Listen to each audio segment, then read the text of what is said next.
அஸ்ட்ரோசைன் channel வாயிலாக உலகெங்கும் வாழ்ந்து கொண்டிருக்கும் சகோதர சகோதரிகளுக்கு அன்பார்ந்த வணக்கங்கள் மற்றும் வாழ்த்துக்கள். இன்றைய பதிவானது ஜூலை மாத ராசி பலன்கள். முதலில் ஜூலை மாதத்தினுடைய கிரக நிலைகளை பார்க்கலாம். அதன்படி பார்க்கும் பொழுது மீன மனையில் இருக்கக்கூடிய சனி பகவான் வக்ர நிலையை அடைகிறார். அதாவது ஜூலை மாதம் 13ஆம் தேதி. அதே போல சூரிய பகவான் மிதுனத்திலிருந்து கடகமனைக்கு பயிற்சியாகிறார் ஜூலை மாதம் 16ஆம் தேதி. ஜூலை மாதம் 18ஆம் தேதி கடகமனையில் இருக்கக்கூடிய புதன் பகவான் வக்ர நிலையை அடைகிறார். செவ்வாய் பகவான் சிம்ம மனையில் வீற்றிருக்கிறார் அல்லவா, கேதுவோடு சேர்ந்திருக்கார். அந்த செவ்வாயினுடைய பயிற்சியானது ஜூலை மாதம் 28ஆம் தேதி சிம்மத்திலிருந்து கன்னிமனைக்கு பயிற்சியாகிறது. அதே போல சுக்கிர பகவான் ரிஷப மனையில் ஆட்சி பலத்தோட வலிமையா இருக்கார். ஸோ இந்த ஜூலை மாதம் 26ஆம் தேதி அன்று மிதுன மனைக்கு பயிற்சியாகிறது. ராகு பகவான் கும்பமனையிலும் கேது பகவான் சிம்ம மனையிலும் இருக்க, சந்திரன் மனோ காரகனான சந்திரன் இந்த ஜூலை மாதத்தின் தொடக்கத்தில் கன்னிமனையில் பிரவேசிக்கிறார். ஸோ இந்த கிரக அமைப்புகளை வைத்துக்கொண்டு இந்த ஜூலை மாதம் என்ன நடக்கும், என்ன பலன், எப்படி இருக்கணும் என்பதை பற்றியும் எந்த தெய்வ வழிபாடு உகந்தது என்பதை பற்றி இந்த பதிவில் நம்ம டீட்டெயிலாக பார்க்க போகிறோம். அதற்கு முன்னால் நம்முடைய சேனலை நீங்கள் ஃபஸ்ட்டு டைம் பார்ப்பவர்கள் என்றால் மறக்காமல் சப்ஸ்கிரைப் பண்ணிக்கிங்க. ரிஷபராசி அன்பர்களே, இந்த ஜூலை மாதம் என்ன பலன் எப்படி இருக்கும் அப்படின்னு பார்க்கும் பொழுது, உங்கள் ராசிநாதனான சுக்கிர பகவான் ஆட்சி பலத்தோட ஸ்தான பலத்தோட வலிமையாக இருக்கக்கூடிய ஒரு மாதம். அப்போது உங்கள் ராசிநாதன் வலிமை பெற்றாலே அந்த மாதம் செயல்பாடுகள் திருப்தி இருக்கும். என்ன அழுத்தம் பிரஷர் இருந்தாலும் அதை சமாளிக்கக்கூடிய ஆற்றலை கொடுக்கும். அப்போது ராசிநாதன் நல்லா இருக்கு, உங்கள் தனித்துவம் மேம்படுத்தப்படும், பெரிய மனிதர்களின் தொடர்புகளை ஏற்படுத்தும். அதாவது இதுவரை ஹெல்த்தில், அதாவது உங்களுடைய உடம்பில் ஏதாவது ஒரு குறைபாடு இருந்தாலும் அது நிவர்த்தி ஆகக்கூடிய ஒரு வாய்ப்புகள் சந்தர்ப்பங்கள் இருக்கும். புதிய முயற்சிகள் கை கொடுக்கும். புதியதாக ஒரு ஸ்ட்ராட்டஜி பிளானை வகுத்து வித்தியாசமாக எதையாவது ஒன்று செயல்படும் அப்படிங்கிற ஆர்வத்தை தூண்டும். அப்போது நீங்கள் எடுக்கக்கூடிய முயற்சி நல்லபடியாக அமையக்கூடிய ஒரு நல்ல மாதமாக இந்த ஜூலை மாதம் அமையப்பெறும். என சுக்கிரன் ராசிநாதன் வலிமை பெறக்கூடிய ஒரு மாதம் அப்படின்னு நம்ம எடுத்துக்கலாம். தனம், குடும்பம், வாக்குஸ்தானம் எப்படி இருக்கு அப்படின்னு பார்க்கும் பொழுது, சுகஸ்தானத்தின் அதிபதியாக இருக்கக்கூடிய சூரியன் 2ஆம் இடத்துல உட்கார்ந்துருக்கு. தனக்காரக கிரகம் என்று சொல்லக்கூடிய குருவும் 2ஆம் இடத்துல இருக்கு. அப்போ லாபாதிபதி 2ஆம் இடத்துல இருக்கார். தனக்காரகன் 2ஆம் இடத்துல இருக்கு. அது சூரியனோட இருக்கு. சிவராஜ யோகத்தில் இருக்கு. குடும்பம் நன்றாக இருக்க போகுது. குடும்பத்துக்கு மகிழ்ச்சி தரக்கூடிய செய்திகள் உங்கள் வீட்டில் வந்து சேரும். அப்போ குடும்பத்துக்கு தேவையான பொருள் உண்டு. குழந்தைகளுக்காக நீங்கள் இந்த மாதம் உழைக்க வேண்டியிருக்கும். குழந்தைகளுடைய ஆசைகளை, என குரு அங்கே இருக்கார்ல 2ஆம் இடத்துல, அப்போ குழந்தைகளுக்காக பாடுபடுவீங்க. குழந்தைகளுக்காக அவங்களுடைய செயல்பாடுகளை இறங்கி அவர்களுடைய காரியத்தை வெல்வதற்கான, அவர்களுடைய ஆசைகளை தீர்ப்பதற்குண்டான ஒரு மாதமாக அமையும். அதனால் மகிழ்ச்சி, சந்தோஷம். அப்போ என்ன, படிக்கக்கூடிய விஷயங்கள் சிறப்பு இருக்கும். படிக்கணுங்கிற ஆசைப்படக்கூடிய ஒரு கல்லூரியில் இணைவதற்கான, சேருவதற்கான வாய்ப்புகள், சந்தர்ப்பங்கள் இந்த காலகட்டம் சிறப்பு பெறும். குறிப்பாக சொல்லப்போனால் குழந்தைகளை ஆசைகளை பூர்த்தி செய்யக்கூடிய ஒரு மாதமாக இந்த ரிஷபத்துக்கு அமையும். 3ஆம் இடத்துல உங்களுடைய முயற்சி ஸ்தானத்தில் புதன் பகவான் வக்ரமாக உட்கார்ந்துருக்கார். அப்போது புதன் வக்ரம் அடையக்கூடிய இந்த மாதம், அதாவது இந்த மாதத்தினுடைய பிற்பகுதி 18ஆம் தேதிக்கு அப்புறம் புதன் வக்ரம் அடைகிறார். 2ஆம் அதிபதி 5ஆம் அதிபதி வக்ரம் அடைகிறது.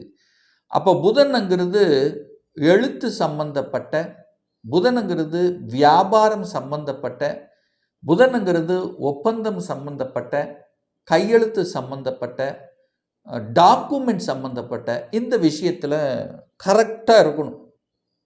அப்போது எந்த ஒரு ஒப்பந்தமாக இருந்தாலும், எந்த ஒரு டாக்குமெண்ட்டாக இருந்தாலும் அதை சரிபார்க்கணும் என்பதை ஞாபகத்தில் வைத்து கொள்ளுங்கள் இந்த ரிஷபராசி என்பர்கள். இல்லைன்னா எதையாவது ஒரு தவறு ஏற்பட்டு அதன் மூலமாக பிரச்சனை அனுபவிக்கக்கூடிய தன்மை இருக்கும். அப்போது ஒரு இடத்த வாங்குறீங்க, ஒரு நிலத்தை வாங்குறீங்க, ஒரு ரிஜிஸ்டர் பண்ணுறீங்க, ஒரு டாக்குமெண்ட் பண்ணுறீங்கன்னா அது 100% வெரிஃபை பண்ணணும் அப்படிங்கிறத ஞாபகத்தில் வைத்துக் கொள்ளுங்கள். இல்லைன்னா ஏதாவது ஒரு குளறுபடிகளை கொடுத்து விடும். அதே சமயத்தில் இந்த தகவல் தொடர்பு கம்யூனிகேஷன் வரக்கூடிய விஷயத்தை நம்ப வேண்டாம். ஃபோன் மூலியமாகவோ அல்லது ஒரு மெசேஜ் மூலமாகவோ ஒரு வாட்ஸ்அப் மூலியமாக வரக்கூடிய விஷயங்களை அப்படியே நம்பி விடாதீர்கள் அப்படிங்கிறதையும் ஞாபகத்தில் வச்சுக்கோங்க. ஏன்னா புதன்ங்கிறது தகவல் தொடர்பு கம்யூனிகேஷனுக்கு சொந்தக்காரர். 4ஆம் இடத்துல, அதாவது உங்களுடைய சுகஸ்தானத்தில் செவ்வாயும் கேதுவும் இணைகிறது. செவ்வாய்ங்கிறது யார்? விரையாதிபதி அப்படின்னு எடுத்துக்கலாம். கேதுங்கிறது ஒரு தடை செய்யக்கூடிய ஒரு கிரகம். ஒரு ஒரு ஏதாவது ஒரு தொந்தரவு, ஒரு தடை அப்படிங்கிறது இருக்கும். அப்போங்க செவ்வாய் கேது சேர்ந்துருக்கு. அப்போது செவ்வாய் கேது சேரும்போது அந்த இடத்துல ஒரு பிரச்சனை இருக்குது. 4ஆம் இடம் என்பது தாய்க்கு ஒரு பிரச்சனை இருக்குது. தாய் ஹெல்த்துக்கு கொஞ்சம் பார்த்துக்கணும். தாயோட ஒரு சண்டை போடக்கூடாது. தாயை நன்றாக பார்த்து கொள்ளணும். தாய் வர்க்கம் ரீதியாக அப்படின்னு எடுத்துக்கலாம். அதே சமயத்தில் 4ஆம் இடம்ங்கிறது இந்த வீடு, வண்டி, வாகனம் வாங்கலாமான்னா வாங்கலாம். ஏன்னா சுக்கிரன் வலிமையாக இருக்குது. ஸோ வீடு, வண்டி, வாகனத்துக்கு காரக கிரகம் வலிமை பெறுகிறது. ஆனால் அந்த 4ஆம் இடத்தில் கேது இருக்குது. அப்போ ஒரு தடையை கொடுக்கும். இது வாங்கலாமா, அதை வாங்கக்கூடாதா, ஸோ இது சரியா அது தவறா அப்படிங்கிற ஒரு கன்ஃபியூஷனை கொடுத்து அதுக்கப்புறம் வாங்க வைக்கும். அங்கே புக்தன் இருக்கிறனால டாக்குமெண்ட் சரியாக பயன்படுத்தி, டாக்குமெண்ட் சரியாக இருக்குங்கிறது செக் பண்ணிவிட்டு நீங்கள் வாங்கிக்கலாம். குழந்தை நலன், குழந்தை பற்றிய சிந்தனைகள் எப்படி இருக்குன்னா, 5ஆம் இடத்தை பார்க்கணும், குருவை பார்க்கணும். குரு சூப்பராக சூரியனோடு சேர்ந்திருக்கார். தன்னம்பிக்கை கிரகத்தோடு சேர்ந்து குரு இருந்து சிவராஜ யோகத்துடன் இருக்கிறது. அப்போ குரு நன்றாக இருக்கிறது, குழந்தை நன்றாக இருக்கிறது, குழந்தை நன்றாக வளரப்போகிறது. குழந்தை படித்தவுடன் குழந்தைக்கு தேவையான அந்த வேலை கிடைக்கப் போகிறது. அப்போ குழந்தை நலன் சிறப்பு பெறும் அப்படின்னு நம்ம எடுத்துக்கலாம். ஆனால் சனி அந்த இடத்துல பார்க்குறார். லாபஸ்தானத்திலிருந்து சனி வக்ரம் பெற்று பார்க்குறார். அப்போ பூர்வீகம் சார்ந்த விஷயத்தில் ஒரு சின்ன தொந்தரவு இருக்குங்கிறதை ஞாபகத்தில் வச்சுக்கோங்க. அப்போது அந்த பிரச்சனைகளை தீர்ப்பதற்கு ஒரு பேச்சுவார்த்தையோ அல்லது மற்ற விஷயத்திலையோ, என செவ்வாய் கேதுவோடு இணைகிறது, சகோதரக்காரகன் கேதுவோடு இருக்கிறது. அப்போ இந்த மாதம் கொஞ்சம் அந்த பேச்சில் சில சண்டை சச்சரவு வருவதற்கான வாய்ப்புகள். அப்போ சரியான அணுகுமுறையை பின்பற்றுவது நல்லது என்பதை ஞாபகத்தில் வைத்துக்கொண்டு செயல்படுத்துங்கள். 6ஆம் இடத்தை குரு பார்க்குது. எந்த இடத்தை பார்க்கிறதோ அந்த இடத்தை குரு வளர்க்கும் அப்படின்னு அர்த்தம். அப்போ 6ஆம் அதிபதி இந்த மாதம் வலிமை பெறுகிறது. 6ங்கிறது என்ன? வேலை. ஸோ வேலையை வளர்க்கும். அப்போ நல்ல வேலை கிடைக்க போகுது. வேலை இல்லாத இந்த ரிஷபத்துக்கு வேலை கிடைச்சிரும். வேலை கிடைக்கல, ஒரு 2 மாதமாக நானும் ட்ரை பண்ணிகிட்டு இருக்கிறேன், எனக்கு ஒரு நல்ல வேலை அமையலை, நிறைய இன்டர்வியூ அட்டன் பண்ணியிருக்கிறேன், ஆனால் அது நல்ல பாசிட்டிவ் பதில் தான் கிடைக்குது, ஆனால் ஆர்டர் வரல. ஸோ இந்த மாதிரி இருக்கின்றவர்களுக்கு இந்த மாதம் நல்ல வேலை கிடைக்கும். எக்ஸ்பெக்டேஷனுங்கிறது சிறப்பு பெறும். போய் ஜாயின் பண்ணிடுவீங்க, அதில் எந்த மாற்று கருத்தும் இல்லை. கடன் விஷயம் மட்டும் கவனத்தில் எடுத்துக்கொள்ள வேண்டும். கடன், குரு 6ஆம் இடத்தை பார்த்து கடனை வளர்க்கிறது.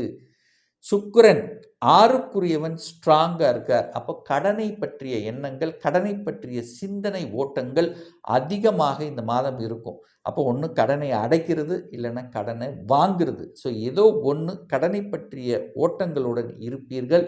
ஆனால் கடன் ஒரே ஒரு விஷயம், கடன் வளர்க்குங்கிறதுனால தன்னுடைய கெப்பாசிட்டிக்கு மேலே கடன் போயிடக்கூடாது. ஒரு இடத்த வாங்குறது, நிலத்தை வாங்குறது, ஒரு அசையா சொத்துக்கள் வாங்குறது, இந்த மாதிரியான விஷயத்துக்கு ஓகே. பட் தேவையில்லாத விஷயம், பணத்தை யாரோ ஒருத்தருக்கு கொடுப்பது, ஸோ பணம் சம்பந்தப்பட்ட விஷயத்தில் கொஞ்சம் கவனத்துடன் இருந்து கொள்வது இந்த ரிஷபத்துக்கு சிறப்பு. குரு பகவான் 8ஆம் இடத்தை பார்த்து வலுப்படுத்துகிறார். சூரியனும் பார்க்குறார். ஸோ குரு 8ஆம் இடத்தை பார்க்குது. திடீர் அதிர்ஷ்டம். 8ஆம் இடம்ங்கிறது வலிவேது. வலியோடு கூடிய விஷயத்தில் இருக்கக்கூடியவர்களுக்கு அந்த வலி நிவர்த்தி ஆகும், திடீர் அதிர்ஷ்டமாக மாறும் அப்படிங்கிறத அமைப்பு. அப்போது குரு வலிமை பெறுகிறது. அதாவது குரு அப்படிங்கிற கிரகம் 8ஆம் இடத்தை பார்த்து வளர்க்கிறது அப்படின்னு அர்த்தம். அப்போ என்ன? 9, 10க்குரியவன் யோகத்தை கொடுக்கக்கூடிய சனி 11ஆம் இடத்துல போய் அமர்வது நல்லது, நல்ல தன்மை. ஆனால் இந்த மாதம் வக்ரம் அடைகிறார். அப்போ வக்ரம் அடையும் போது அங்கே என்ன ஒரு பிரச்சனை, நல்லதாக நடந்து கொண்டு இருக்கக்கூடிய விஷயங்கள் இப்போ கொஞ்சம் ஒரு மாதிரி அந்த வக்ரமன என்ன தன்னுடைய நிலைக்கு மாறின தன்மை அப்படின்னு எடுத்துக்கும். இது வரைக்கும் நல்ல வேலை கொடுத்து கொண்டு இருக்குன்னா இப்போ அங்கே ஒரு கெடுதல் வருவதற்கான வாய்ப்புகள் இருக்குது. அப்போ எச்சரிக்கை உணர்வோடு இருங்க அப்படிங்கிறது தான் குறிக்காமிக்குது. ஸோ வக்ரம் என்பது இயல்புக்கு மாறிய தன்மை. இது வரைக்கும் நல்ல வேலையில் இருக்கிற எனக்கு சாட்டிஸ்ஃபையாக இருக்குது அப்படி நினைத்து கொண்டிருப்பவர்களுக்கு இப்போ ஒரு இடைஞ்சல் கொடுப்பதற்கு தயாராக இருக்கிறது என்பதை ஞாபகத்தில் வைத்துக்கொண்டு செயல்படுத்துங்கள். சார் 2 மாதமாக எனக்கு வேலையே இல்லை சார், நான் வேலைக்காக அலைஞ்சு திரிஞ்சு என்னென்ன பண்ணுறனோ பண்ணிகிட்டு இருக்கேன் சார், கிடைக்கலன்னா அந்த மாதிரி இருக்கக்கூடிய ரிஷபத்துக்கு வேலை கிடைச்சிருங்க. 100% வேலை நிச்சயமாக உண்டு அப்படின்னு எடுத்துக்கிறேன். ஏன்னா இயல்புக்கு மாறிய தன்மை. இது வரைக்கும் வேலையே கிடைக்கல, வேலை கிடைச்சிரும், 100% கிடைச்சிரும், அதில் எந்த மாற்று கருத்து இல்லை. கரெக்டாக இருந்துக்கணும் அப்படிங்கிறத ஞாபகத்தை வச்சுக்கோங்க. இப்போ ஏற்கனவே வேலையில் இருக்கின்றவர்கள் கொஞ்சம் கரெக்டாக எல்லா விஷயத்திலும் கரெக்டாக இருந்துக்கிறது நல்லது. தொழில் ரீதியிலையும் கரெக்டாக இருந்துக்கிறது நல்லது. வியாபார ரீதியிலையும் கரெக்டாக இருந்துக்கிறது நல்லது. எப்படி கூட்டாளிகள் சார்ந்த விஷயங்கள், கணக்கு வழக்கு சம்பந்தப்பட்ட விஷயத்தில் கரெக்டாக இருந்துக்கணும் அப்படிங்கிறதை ஞாபகத்தில் வைத்து கொள்ளுங்கள். வெளிநாடு, வெளிநாட்டு தொடர்புகள், அந்நிய மதம் சம்பந்தப்பட்ட விஷயங்களில் நல்லவைகளை கொடுக்கக்கூடிய அமைப்புங்கிறது இந்த மாதம் சிறப்பு பெறும். ஒரு நல்ல தெய்வ வழிபாடு அப்படின்னு எடுத்துக்கொண்டால் அந்த புதன் பகவான் வக்ரமாக இருக்குது, அதாவது குடும்பாதிபதி வக்ரமாக இருக்குது. அப்போ கணவன் மனைவிக்குள்ள ஒரு பிரச்சனை இருக்குது, தனத்தில் ஒரு பிரச்சனை இருக்குது அப்படின்னு இருக்கக்கூடியவர்கள் புதன்கிழமை என்று மதுரை மீனாட்சி அம்மனை சென்று வழிபடும் போது நிச்சயமாக உங்கள் மனம், உங்கள் பணத்தில் இருந்து வந்த பிரச்சனைகள், உங்கள் குடும்பத்தில் இருந்து வந்த பிரச்சனைகள், உங்கள் வாக்கால் இருந்து வந்த பிரச்சனைகள், குழந்தைகள் சார்ந்த விஷயத்தில் இருந்து வந்த பிரச்சனைகள் முற்றிலும் விலகும் என்பதில் எந்தவித மாற்று கருத்தும் கிடையாது. இப்போ நான் சொன்னது கோச்சார ரீதியான இந்த ஜூலை மாதத்துக்குரிய ஒரு பொதுவான பலன்கள். ஒவ்வொருத்தரும் டிஃப்ரெண்ட்.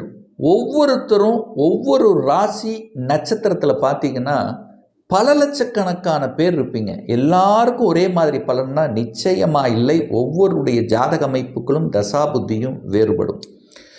இந்த கோச்சார பலன்களை தொடர்ந்து ஒரு 3 மாதத்துக்கு பாருங்க, சரியாக பொருந்தி வருகிறதா அப்படின்னு செக் பண்ணுங்க. பொருந்தி வரலை அப்படின்னா நிச்சயமாக உங்களுடைய ஜாதகத்தில் தசாநாதன் புத்திநாதன் 6, 8, 12ஆம் இடத்தோட தொடர்பு அல்லது அதிபதி தொடர்போட இருக்கும், அல்லது பாவ கிரகங்களுடைய இணைப்பில் இருந்து தசையோ புத்தியோ நடந்துட்டு இருக்கும் அப்படிங்கிறது தான் அர்த்தம்.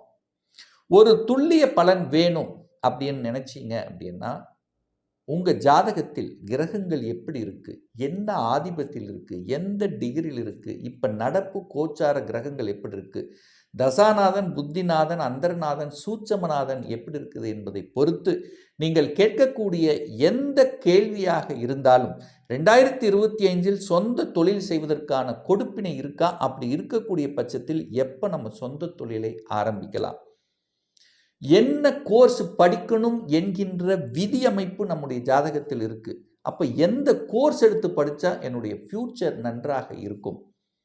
திருமணம் தடைபட்டு கொண்டே இருக்கிறது, எப்போ தான் சார் எனக்கு திருமணம் நடக்கும், எப்போ தான் நமக்கு குழந்தை பாக்கியம் கிடைக்கும், எப்போ ப்ரமோஷன் கிடைக்கும், இது போன்ற கேள்விகளுக்கு துல்லியமான பதிலை நம்மால் கூற முடியும். ஒரு பர்சனல் கன்சல்டேஷன் எடுத்துக்கணும், ஒரு சுயஜாதகம் பார்க்கணும் என்று விருப்பமுடைய அன்பர்கள் டிஸ்பிளே தெரியக்கூடிய நம்பருக்கு வாட்ஸ்அப் மூலியமாகவோ ஃபோன் கால் மூலியமாகவோ தொடர்பு கொண்டு நேரடியாகவோ அல்லது ஆன்லைன் மூலமாகவோ கன்சல்டேஷன் எடுத்துக்கலாம். நம்முடைய அலுவலகம் கோயம்புத்தூரில் அமைந்துள்ளது. அதாவது கோயம்புத்தூரிலிருந்து மேட்டுப்பாளையம் செல்லும் வழியில் வெள்ளக்கிணறு பிரிவுக்கு அருகில் அன்னபூர்ண ஹோட்டலுக்கு பக்கத்தில் அமைந்துள்ளது. பிரியர் அப்பாயின்மெண்ட் வாங்கிட்டு நேரடியாக கன்சல்டேஷன் எடுத்துக்கலாம். நிச்சயமாக இந்த பதிவு ஏதாவது ஒரு ரூபத்தில் உங்களுக்கு யூஸ்ஃபுல்லாக இருக்குங்கிறதுல எந்தவித மாற்று கருத்தும் கிடையாது. நம்ம சேனலை நீங்கள் ஃபஸ்ட்டு டைம் பார்ப்பவர்கள் என்றால் மறக்காமல் சப்ஸ்கிரைப் பண்ணிக்கிங்க. பக்கத்தில் இருக்கக்கூடிய பெல் பட்டன் மற்றும் ஆல் நோட்டிஃபிகேஷனை கிளிக் பண்ணும்போது நான் போடக்கூடிய அடுத்தடுத்த பதிவுகள் உங்களுடைய நோட்டிஃபிகேஷனில் வந்து சேரும். இந்த ராசி நட்சத்திர நேயர்கள் அனைவரும் வாழ்க வளர்க வளம் பெறுக என்று எனது வாழ்த்தினை தெரிவித்து கொண்டு விடைபெறுகிறேன். நன்றி, வணக்கம், வாழ்த்துக்கள்.